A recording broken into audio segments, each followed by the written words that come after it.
Elena Poniatowska, kallis Diego Sindemba Kiela, 29. detsember 1921. Esimesest päevast peale, kui ma Pariisis ateljeesse sisse astusin, kehtestasin endale päevakava, mida vaid sina võiksid talutavaks pidada. Kella 8:30 päeval, 2:30 pärastlõunal ja siis veel 8:10 õhtul. 9 tundi maalimist päevas. Kujutad sa ette, mida see tähendab? Jah, Diego, sa kujutad seda ette, sina, kes sa vaid kunstile elad. Lõunat süües murdsin pead, kuidas saavutada õigeid varjusid pooleli jäänud näol. Kiiruga õhtustades meenutasin Molbertil seisvat pilti. Vahamaali proove tehes mõtlesin hetkele, kui avan taas ateljee ukse ja seal pidevalt hõljuvale tuttavale lavendilõhnale.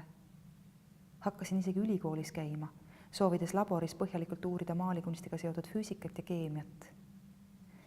Vahamaali jaoks sulatasin ise jootelambiga vaha, siis lisasin lavendliessentsi ja pigmente ning aeg-ajalt astusid üliõpilased ligi ja uurisid, kuidas värviga läheb.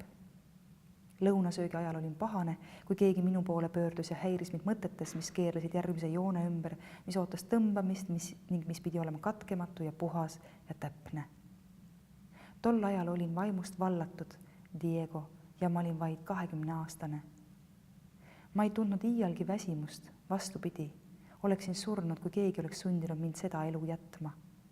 Hoidsin kõrvale teatrist, hoidsin kõrvale jalutuskäikudest, hoidsin kõrvale teiste seltskonnastki, sest rahuldust, mida need mulle pakkusid, oli palju väiksem kui too ülimalt intensiivne nauding, mida valmistas mulle ameti õppimine.